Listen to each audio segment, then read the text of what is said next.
ចាសួស្តីបងប្អូនទាំងអស់គ្នាថ្ងៃនេះអ្នកគ្រូបង្ហាញពីការអានមេរៀននៅក្នុងសៀវភៅជំនួយភាសាខ្មែរថ្នាក់ទី1ភាគ2មេរៀនទី101ព្យាង្គតម្រួតងាវជើងកជើងរែវងាវជើងកែវជើងរែវការអានអត្ថបទខ្លីអង្ក្រងនៅលើដើមអង្ក្រងអង្ក្រងពីរក្រុមនៅលើដើមអង្ក្រងពួកវាឆ្លោះគ្នាដោយធ្វើសង្គ្រាមអង្ក្រងទាំងពីរក្រុមបង្ក្រាបគ្នាទៅវិញទៅមក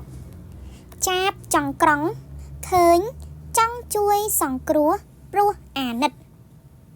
គ្មានអង្ក្រងណាមួយស្ដាប់តាមចាបចង្ក្រង់ឡើយទីបំផុតពួកអង្ក្រង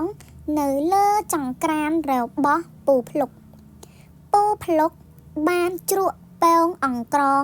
ដើម្បីបង្គ្រប់ម្ហូបថ្ងៃត្រង់